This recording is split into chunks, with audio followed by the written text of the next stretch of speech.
making it a financial gain for the big businesses, their competitive marketplace is shifting. It's not Right. lowest price. Now all of a sudden the demand, the owners like Rosemary's talking about, pushing the demand side is the first step to get them to start to create new relationships. Because it came up this morning, Victor, in the social finance discussion, continual reference to the old boys network. I've got my Yeah. friends, I know where I invest. I don't have to go find new partners. Now, if we change the policy and say, you're not going to get points unless you have a diverse supply chain, those companies are going to go like, well, I want to win that bid. That's a $3 billion bid. I better change how I practice. And then we want to measure, we want them to report on that, not just not the social washing, but actual implementation of shifting how they do business. Right. And what would that reporting look like? I think it's very simple.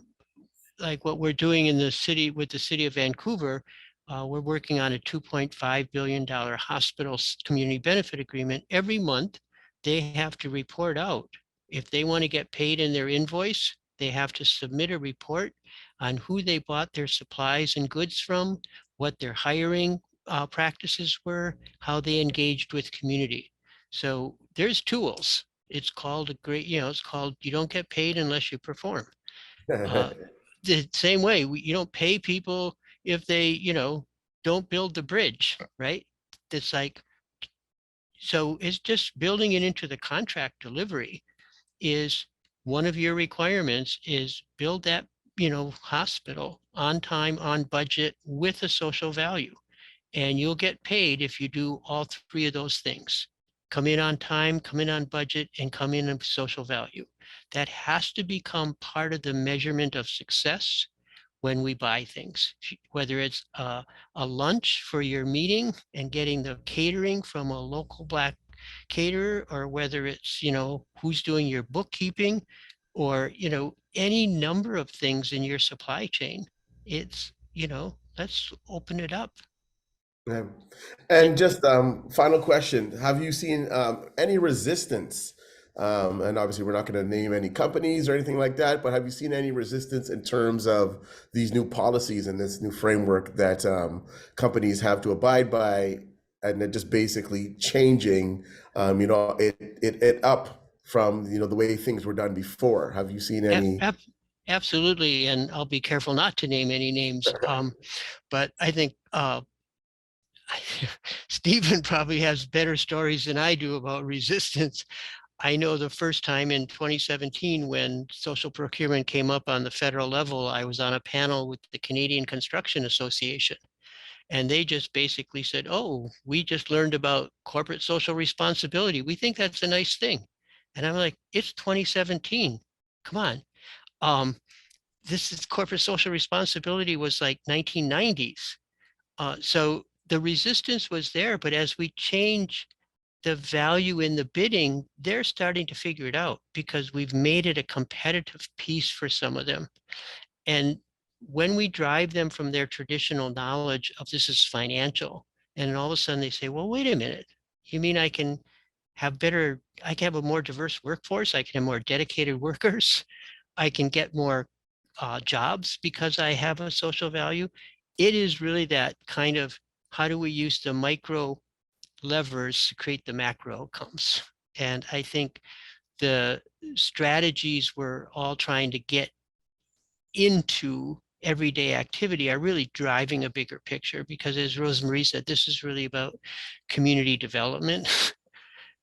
This is about building community. It's not about trying just to make more money for a certain group of businesses. It's really much stronger than that. And so we have the tactics that we can use, but when people get into it, I think they start to understand the value and they start to see some of the outcomes.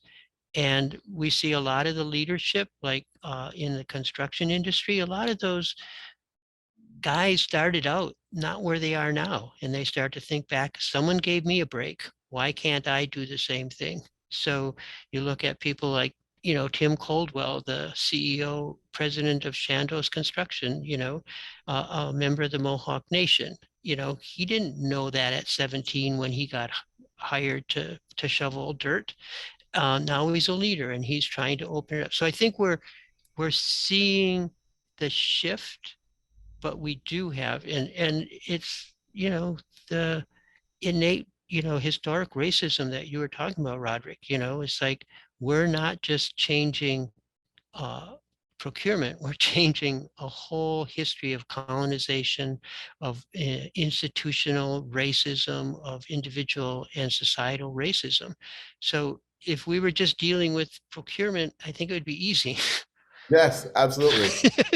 And I'm glad you mentioned, it's the colonial mentality that, sometimes there's a hand that forces it to change. And I think it's a great segue to our next question for Rosemarie. And in terms of resistance, but often countering that resistance with your persistence, what are some of the challenges you have encountered, Rosemarie, with TCBN, and how are you going about getting over those bumps, and when people or systems are resistant to introducing community benefits to the work that you're doing or that we're doing? Yeah, with the 4 projects that we're now supporting, the Eglinton Crosstown, the Finch West LRT, Casino Woodbine, and the West Park Healthcare Center, one thing that continues to be a real challenge that we're experiencing in the implementation is the layers of subcontracting.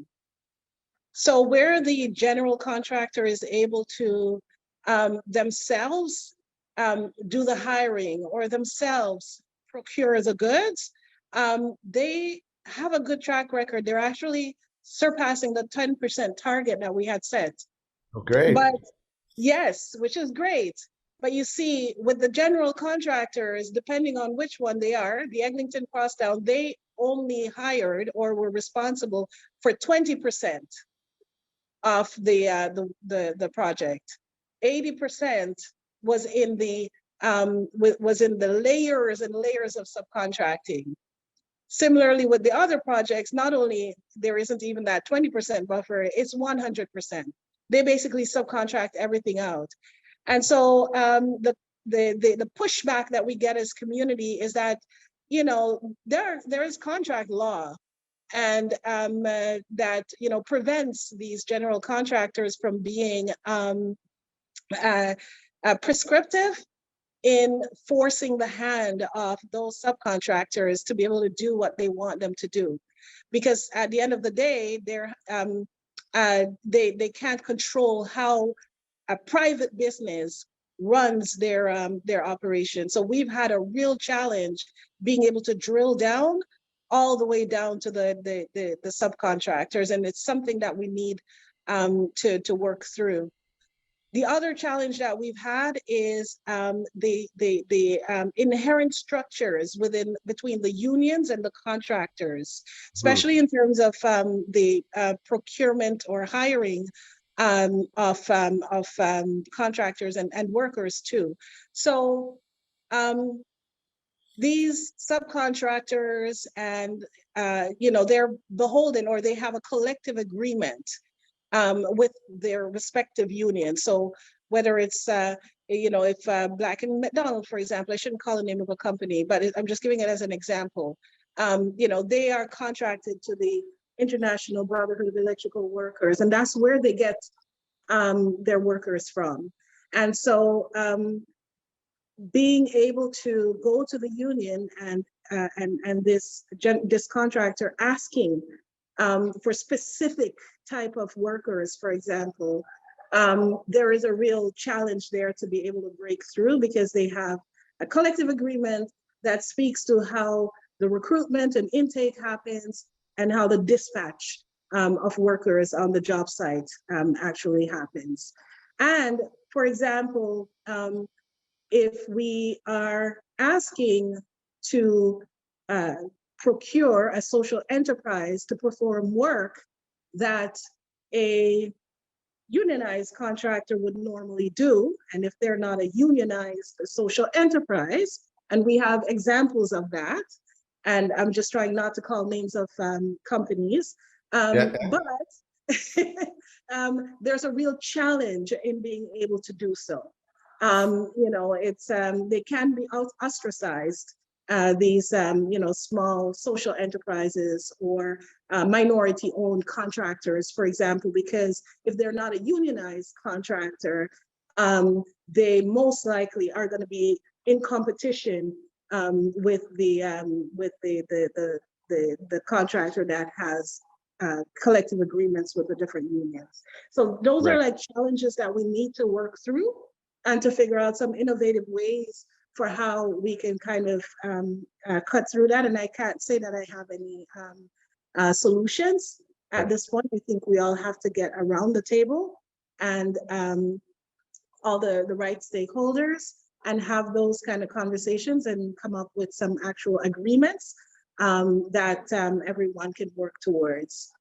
And before we get to our question we have in the chat, I think one of the ways that you are cleverly highlighting some of those businesses and some of the larger businesses and unions who are excelling in diversity is by that diversity award that TCBN does annually.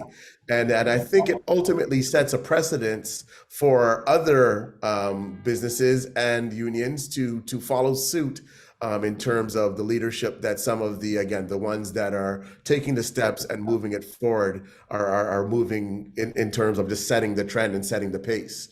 Yeah, So that's what we're trying to do, just in terms of, there's the stick and then there's the carrot, right? How do we kind of generate, some healthy competition with absolutely. these major contractors? And so to highlight what they're doing well and to recognize them when they're doing well and to show it as an example for others to follow. Just recently, I think I will name this contractor again because It's in a positive light. Formally, yeah. So Dream Unlimited, for example, we TCBN, we have a commitment for 10% on most of the projects we have, which is very small already.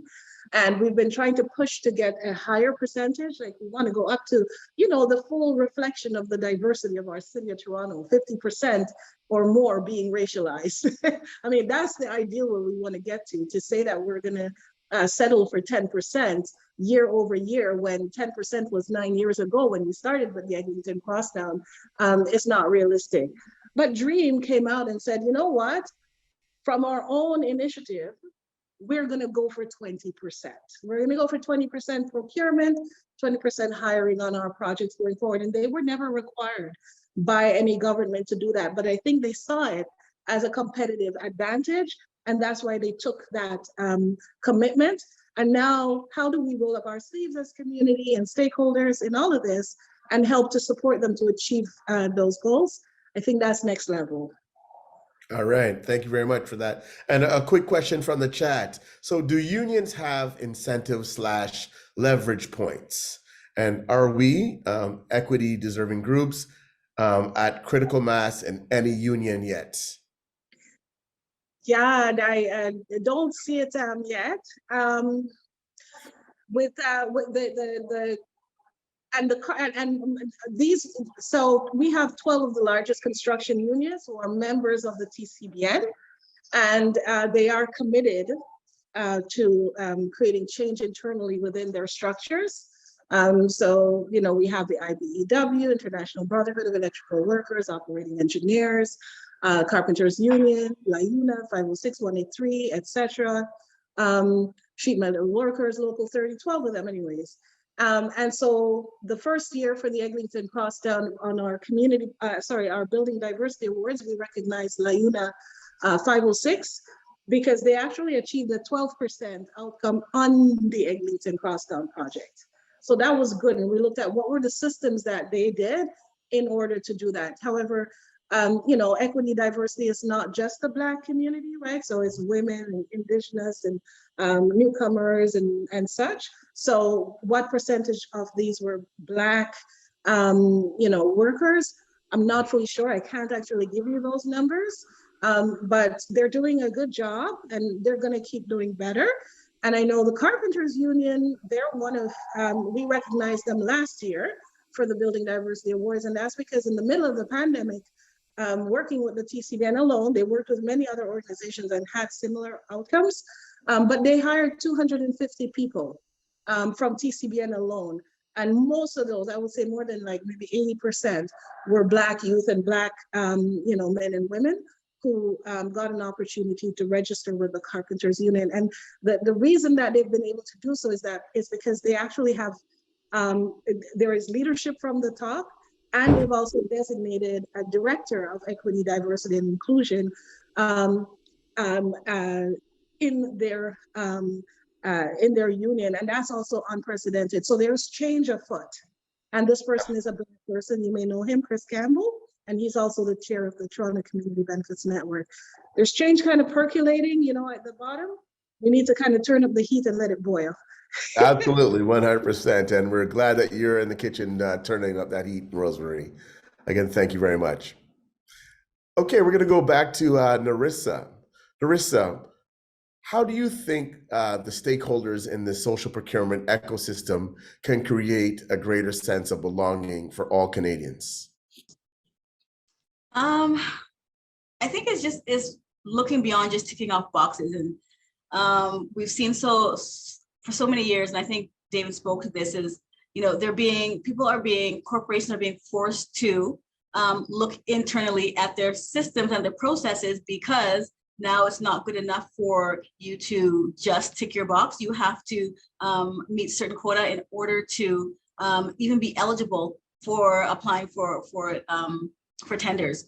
But I think what we really need to see are companies embedding social value into their policies, and more importantly, creating an inclusive culture into their workplace. So I think it's really simple. I think if you want to create a sense of belonging, make sure you create a space where people feel like they belong. And how do you do that? You have to take the time to understand people and their cultures. And there's different ways of doing that. If you really want to invest the time and the resources to develop your human capital within your organization.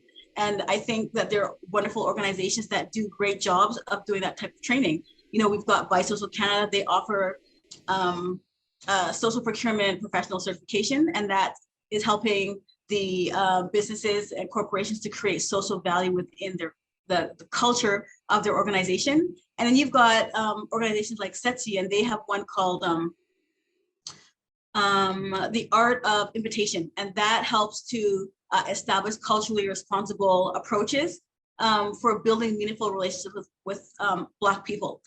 So I think it's all about really being meaningful and having intention around creating that inclusive culture within an organization, not just ticking your box and saying, oh, I've got, I'm just going to meet the bare minimum in order to be able to apply for or be eligible for specific tenders and opportunities. All right, thank you very much for that. And we're going to ask Clement. So you spoke about some of the goals of the BIPOC Foundation, but if you had, I guess you could say, that ultimate list in terms of what you would like to see happen when it comes down to social procurement for the communities you serve, what would that be? Thank you very much, Roderick. And I'm just going to re-echo some of the things that some of the other panelists have already echoed here today. And someone talked about the tool to which some of this, whether federal, provincial, or municipal governments can be held accountable to the level of access that is provided for diverse groups, to become part of their procurement scheme, or even their understanding, the level of understanding that these government bodies or these government units have at all about social procurement. Believe it or not, there's still parts of the country where the topic of social procurement Even if we're talking, David was just talking about 2017. This is 2022, and it's still very nascent with some of these municipalities and some of these even at the provincial levels. So I guess we've talked about the demand side, even just an education as well on the supply side as well I think is necessary. I think it's important. We're now just beginning. I want to say we've made a lot of advancement from where things were, say, 5 years ago, and but there is still an immense opportunity for improvement.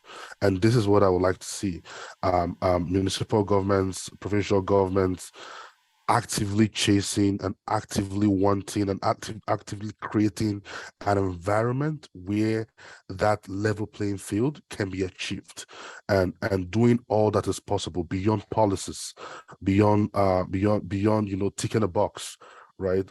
We got approached, our foundation got approached a little while ago, by one of the organizations around the government corridors, and they wanted us to serve them and help them, bring them to better understanding when it comes to viewing things from the diversity, equity, and inclusion landscape. And by the time we started quizzing them, I started trying to have a deeper understanding as to what are you trying to achieve, because it's not enough to ask us a question or to tell us, hey, come give us an hour training on diversity, equity, and inclusion. No, we're not all about that. It goes beyond having a class. It goes beyond having a lecture. When we come to you to deliver that, we're going to bring tools to measure impact. And we need to begin to see those tools where the impact of these conversations can be measured, and we can begin to truly see data that shows that clearly signifies the shift that we want to see. And to answer your question, that is what I like to see. I like to see a clearly measurable and impactful shift from where things used to be to where we want it to be, as far as creating an inclusive and level playing field for social procurement to thrive. Brilliant, my brother, brilliant. So what are some of those measurables? I mean, I know you can't get into everything, but give us an example of something that can be measured in terms of where either that be through the diversity, equity, and inclusion lens, on how we could see that some of these governments or companies or unions are actually meeting the goals that they set out to do, or their objectives. What are some of those measurables that we could look at? Well, I see a situation where the data points that some of these bodies currently are used to collect data can be expanded. For instance, a little while ago, we engaged one of the universities, around this region. We asked them a simple questions: how many Black students do you have in your institution? And there was no answer. They have absolutely no clue. They've never thought about it before, right? And we have, immigrants paying international fees and bringing in all this money into this institution, but nobody really cares about, if you don't know how many they are, so how are you really planning for them? It means that you don't specifically have plans for them. You're not planning to include them in, the opportunities that are potentially cropping up within that institution, but you are very happy to take those fees, right? And it cuts across, all the verticals and horizontals as well, right? And we want to be able to see those clearly. When you say diversity, equity, and inclusion, or when you say underserved population, we want you to go a little step ahead and create even just further the delineation. We want to see how many of these are women, how many of these are Black, and we need to loosen up that lump when it comes to talking about diversity, equity, and inclusion. And we want to see those additional data points. And I hope I've answered your question. Absolutely. Thank you very much. And again, on the great work that you're doing and keeping people accountable. There has to be somebody on guard watching and monitoring and having these conversations, because it is so easy for things just to revert back to where they were. And, again, thank you very much for doing all that you do. Thank you. All right. And we're going to go back now to Stephen. So, as the leader of ACA, how do you feel that anti-Black racism um, and an existence within the reality of this environment or this society that we live in? How do you feel that anti-Black racism has impacted Black contractors and their ability to even enter the social procurement space? Yes, good question. I think Clement had mentioned something on this, where and also David, a lot of contractors, Black contractors especially, if they go to a bank, if they go to bid for a job, and they get rejected, is in such a way that nobody tells them why or how, and they don't go back. They say, okay, that's it. They give up and just go and work underground or work one small job that they can do themselves and don't grow the business. And that is one of the issues that we have. The growth, the fear or the rejection really cements in their mind, and they just want to stay put and the status quo, and they don't even want to grow or even think about it. We have a lot of members that you ask them about going to a bank for a loan, first thing that comes to their mouth is, I hate banks, right away. So in construction, that's a very normal thing. So there are organizations that is helping now, but although I'm not going to call any names, but the organizations that are supposed to help the Black community in construction, and there's a lot of talk, but no action. We need to, as everybody's talking about measurement, some banks come up with these programs. Well, what are you doing? Let's measure it. How much money are you giving out? How many Black or BIPOC companies have you helped? Let's talk about, let's get it out in the open, measuring. There is movement. It is slow, and they all seem to be, banks and one thing I'm talking about, they all seem to be fighting for the same thing and saying who could be better than others. I operate with two banks, and one of them is a real pain. It's just, construction is just close. Looking for getting to projects, bidding for, there is a big move now with some of the big companies in Toronto to allow for get more Blacks into procurement. There is a movement there, but again, it is very slow, and that's why we are trying to push our members to say, come on, let's learn how to do this. Some companies are actually coming to show our members how to do a proposal, how to get on the bidders list. So it is changing, and that's as Rosemary said, we got to light the fire on the whole process to get it moving faster. Right. And you mentioned, like, just in terms of even some of the contractors or the people that you work with, the mindset, it's not necessarily to see, procurement or, to do work with the banks and to secure different opportunities. How do you go about changing that mindset? Because it all, it starts ultimately with the mindset of the individual and also with the awareness. But how do you now get, them to think about, as opposed to just working underground, we're going to work above ground, we're going to have to get, our business plans and, all of our ducks lined up to be in like even to be in the race to be considered. So how do you go about that social transformation in terms of having people ready for that? And especially again, when they're working, on contracts and then, day in, day out, things are busy. How do you get that injected within the individuals that you work with? This is one of the biggest problems that we have. We're 2 years old, and I think we realized this. We thought it was bad, but realized it's even worse. This is why the education and the training comes in. We have a grant that we funneling some money to actually help some contractors pay for a bookkeeping service. Well, let's hire an apprentice. Well, they don't have a CRA account. Okay, well, let's get one. So the way we are still growing, and we're still finding out how to do this better, but we have to give them tools to get the services that they need. They're on the field working, and then some companies in the background doing some of those bookkeeping and what project management and safety for them, so that they can start growing and, okay, you finish this job, let's get another one for you. So support is the biggest thing that we have to do. The mindset, I think the only way we can change mindset is by showing some examples. So we get some winners coming in and we show that, hey, look, it can be done. I own a company in construction. for 32 years now, called Bass Installation. I will say that we install glass on skyscrapers. Even by talking to some people and they see that, that's a big, oh, really? Oh, it's a black person does this? Some workers come working for me and they don't know they're working for a black person. You know, when they hear that, you go, wow. So that I'm trying to push to say that it can be done. Let's come on and let's work together and get it done. So yeah, it's definitely, we need winners. We show up some winners and more people will jump on the bandwagon to get things done and grow their businesses.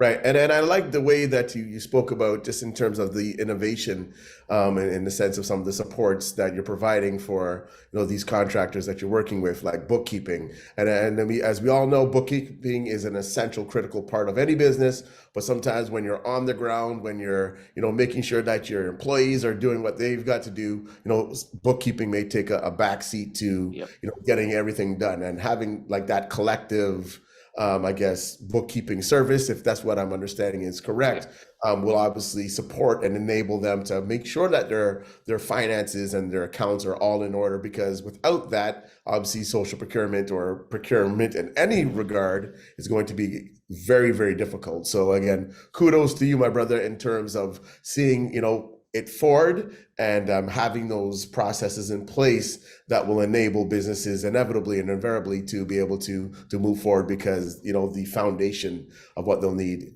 is there. So great work. Thank you. All right. So we're gonna go over to David again, and David, by Social Canada as a leader in social procurement space, has recently made some significant progress with multiple ministries at the federal level and within municipalities. Can you share some of this work? And you could just maybe share one or two examples in terms of some of that significant progress. Yeah. So when we started by Social Canada, the first iteration was back in the early 2000s, and it didn't go anywhere. No, we didn't even know how to spell RFP. Nobody knew what social and procurement were oxymorons, and it took us until like 2014 to have the collaboration with partners internationally, like Social Enterprise UK, et cetera, to sort of have a framework to start to look at how we could influence the marketplace to create these opportunities to bring a social value. And our first target was the federal government, because they spend so much money and they have this mandate to create opportunities. So how could we bring together the social, economic, and the social value objectives, addressing things like homelessness, inclusion, employment for persons facing barriers, people excluded. So if we could bring together for government that they're spending money, and rather than just spending money on programs, why don't they use the money they're buying goods and services to actually create the social value? So we thought that was a pretty natural step. Again, as one of the early discussions we had with the federal government, someone said to me, well, if you think you can do that, David, you have 10 years. It's going to take 10 years. Well, it took 9 years. So I feel really good that all of us working together, we shortened that.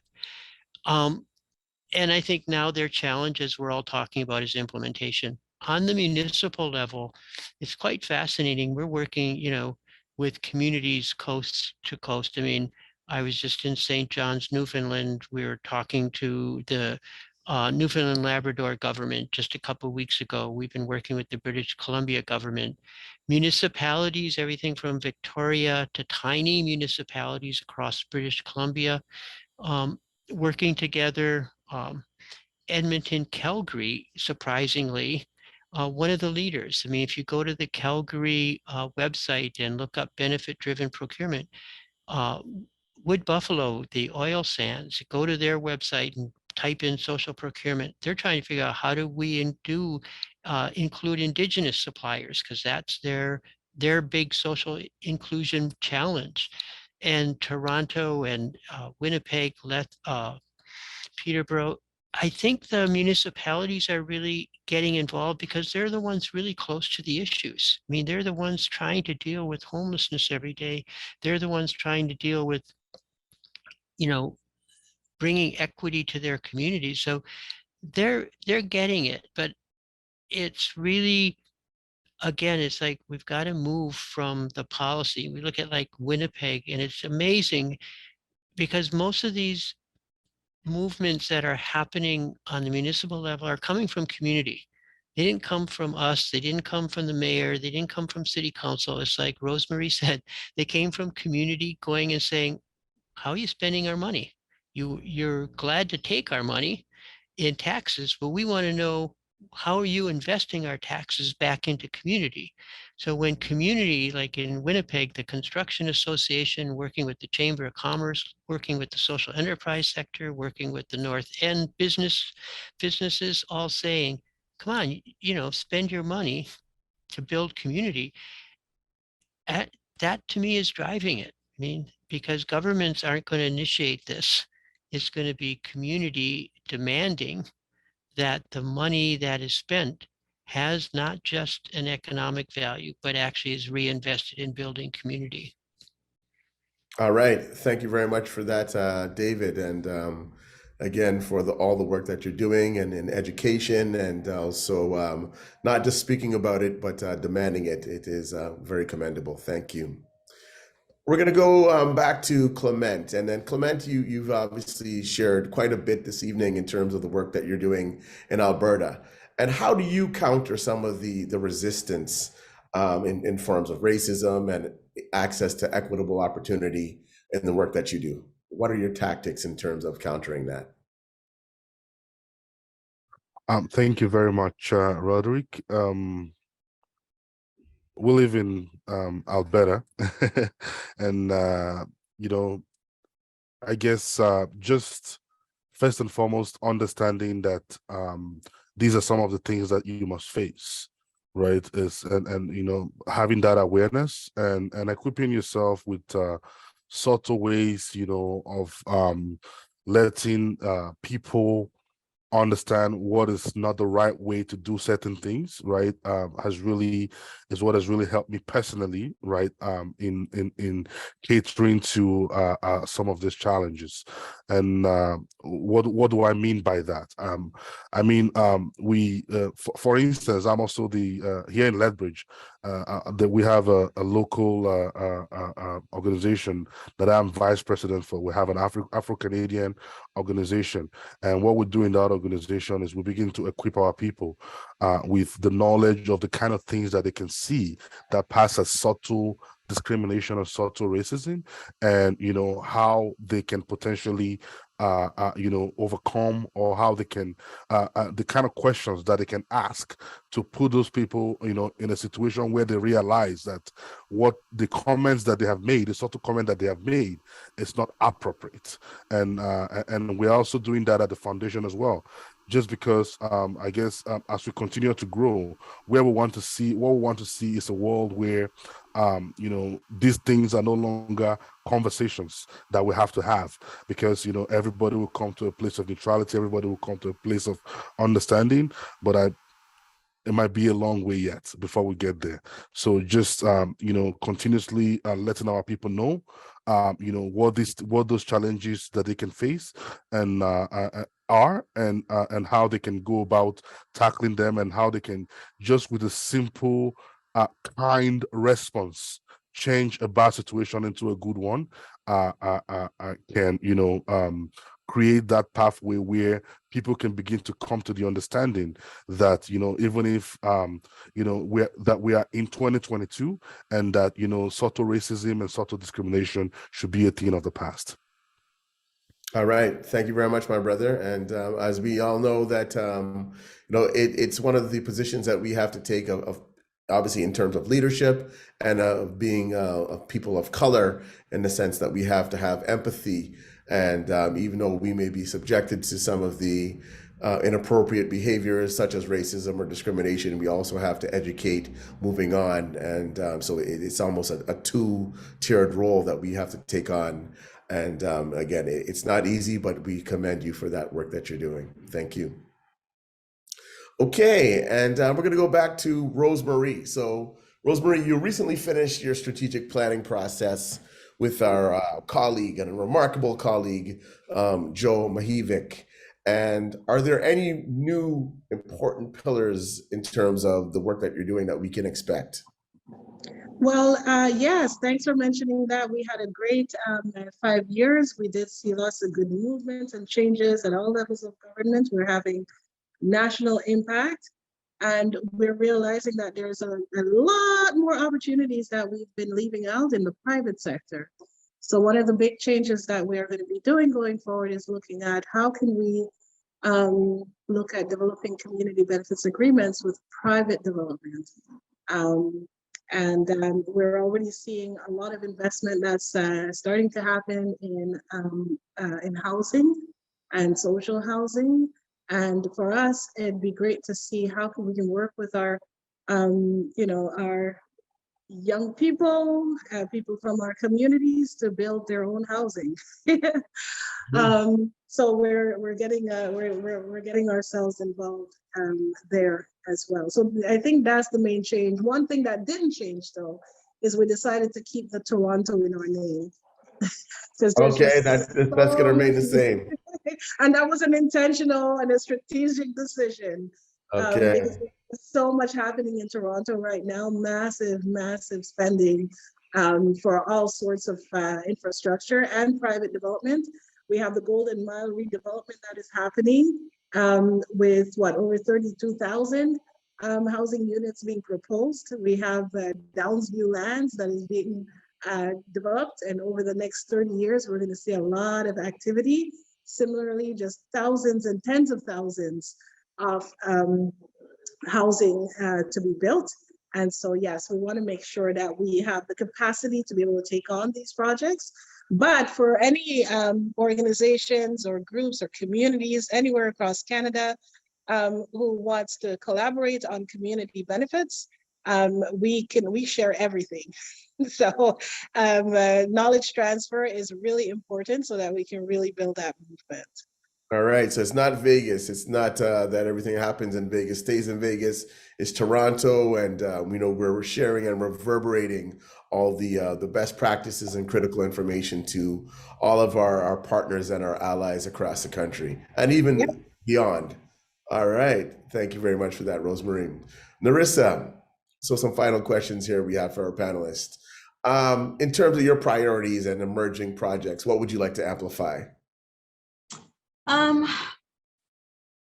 I think just the fact that we are really working to build the operational capacity of our Black-owned businesses, and I think that if we have an opportunity to leverage information that is out there globally, that we'll be in a better position to be able to empower ourselves, and that's why we built that tool so that we can amalgamate the information, amalgamate all of that data, and then we can analyze the data to see historically where money has been spent. Is it in construction? Is it in services? Is it in goods? What type of goods in what provinces? And then we can use that information now to empower our members to say, okay, you know what? The government has spent this much money in this sector, in this province. Where are we? Do we have businesses in this space to be able to take advantage of that? And if we don't, we should be looking at doing so. And what I want to see is more of us coming together as ecosystem partners to try to gather that information and build that information so that we can empower all of our Black-owned businesses across the country. So I think that is really one of the main points I want to drive is how do we use the data to impact and enhance the operational impact that we need to have for our Black-owned businesses. And what do you find is the best means to amplify your messaging or your awareness in terms of messaging or communicating with the community? Well, within our community, we have various ways of communicating, but I think what we need is amplification with purchasers. And we need them to know who we are and where they can come to get help and information. So what I would say is for those who are listening right now, if you're a purchaser, reach out to one of the organizations in your area who can help you with this. We are in BC. I mean, we can help businesses across the country and purchasers across the country. But if you need someone in your area, reach out to any of the members on this panel who are in your space. We have sources to be able to help you to diversify businesses, but more importantly, it starts with building a relationship. And if you don't know who we are, you don't know where to start that to build that relationship. So I would encourage purchasers to reach out to us so that they can start to build the relationships with our businesses, so that they can start to do the business and do the work with us. We know that there's a lot of money in tenders, but there's even more money in the contracts that don't require an RFP. So you can start to have that type of supply chain transaction right now. It doesn't have to be the longer term vision. We can deal and work with small businesses right now who can fulfill the smaller contracts right now that don't require that type of tender process. And then for the suppliers, we reach out through social media, through email, through our ecosystem partners. But I think what I would say is, if you are ready for the next step, like, we can't sit on the sidelines anymore. We have to take control of our own destiny. So reach out, let us help you. It's not just about procurement, it's about where you are in your entrepreneurial journey. We have wraparound services in all the spaces. Procurement is just one. If you're not ready to take advantage of the procurement program and tool, we can get you there. We have wraparound services helping with business plans, for strategic planning. It's an entire team here to help you start a business or grow your business. Wherever you are in that journey, we have services and support there to help you. And we leverage other organizations that have, so there's no point to reinvent the wheel. Use and take advantage of services out there right now that are actually working for the community. We have, sorry, go ahead. No. Sorry, I thought you were finished there. Okay. Well, I was just saying that we have a trade show, for example, coming up in June next year. It's a 2-day trade show. If you want to come and meet the businesses in person, sign up and come and register for that trade show. We also have a retail social enterprise here in Vancouver on Granville Island.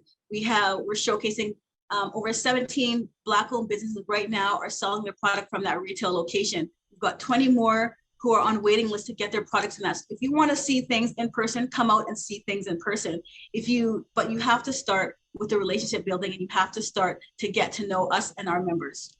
All right. Thank you very much, Narissa, for that information. And obviously, in terms of that call to action, getting out there to understand what's there and, how you could utilize the services that you provide. Rosemary, and I know we're a couple of minutes over time, 30 seconds for the rest of our panelists in terms of the calls to action. What do we need to do?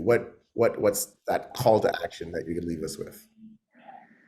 Oh, geez. Well, thank you for that really good question. I don't know. Call to action.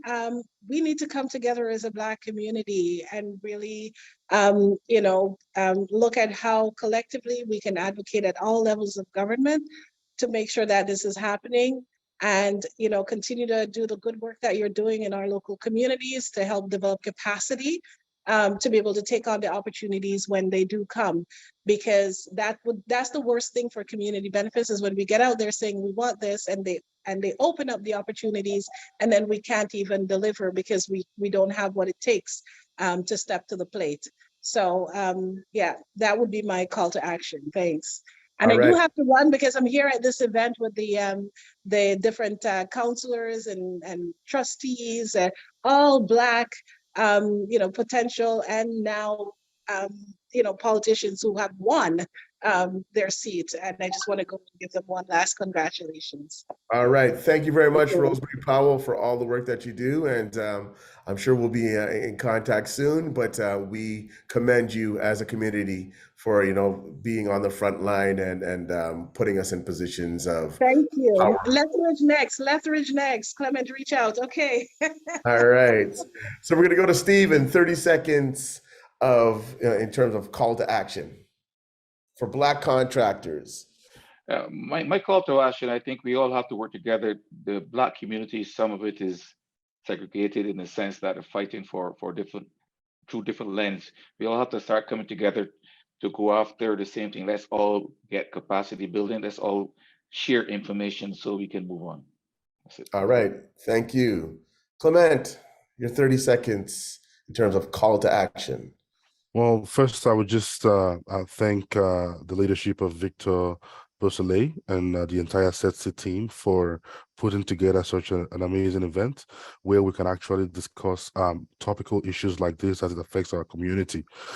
Just like the others have said, I see an opportunity for collaboration, but even more intently, we need to begin to not, we need to now begin to intentionally identify those members of our community that have potential and help them with the capacity to get to that level where they can begin to take advantage of these opportunities that are available. What do I mean? In our community, we have a lot of individual heroes, right? Individual winners. We need to begin to leave that mentality to a place where we understand that it is better for us to win together than to win alone. It is better for us to raise other champions so that we are not the only champions in our field. We don't need to climb that ladder and take the ladder away. We set up that ladder, set it up nicely, and get others to climb that ladder so that we can reach that critical mass to create the change that we want to see in our community. Thank you very much, Clement. And again, thank you for all the great work that you are doing and representing us in spaces that we're often not aligned with. And we just, again, commend you for all that great work that you do. And please definitely do share your information in the chat for anybody who's looking to reach out to learn more about Lethbridge and the work that the BIPOC Foundation does. David, 30 seconds. I'll do it really quick. I'm going to take your word, which was amplify. I'm going to take Clement and Stephen's word, which is collaborate, and just add my word, which is accelerate. All right, thank you. And Narissa, your 30 seconds. I know you gave us some call to action, but if you've got any last words in terms of that 30 seconds. I guess it's just to collaborate, as Clement said. We have to work together as a community to build community. And I just want to say thank you as well to Setsi organization for convening this panel and this dialogue. And I appreciate the time that you've been given to let us tell our stories and how we're building the community and how we can all work together to do so. All right, and thank you very much again for all the work that you are doing in British Columbia with Black businesses and community there. So again, we just wanted to thank all of our esteemed panelists this evening. As always at Setsi, we strive to bring information and awareness, and not just to speak about it, but to action it and apply it. So we just wanted to thank Setsi for putting on this panel. And this information is critical for the growth in terms of our community, not just from the industries or the sectors that we represent, but from a community and having a presence, because we know that if you're not at the table, you're on the menu. And, obviously all of you this evening have provided great opportunity and information and insight for us to be actually sitting at the table and have these discussions. So in closing, again, we want to thank the panel, and we want to finish also by, again, acknowledging the stewards of the various lands that we're on, and we acknowledge our ancestors, and we acknowledge those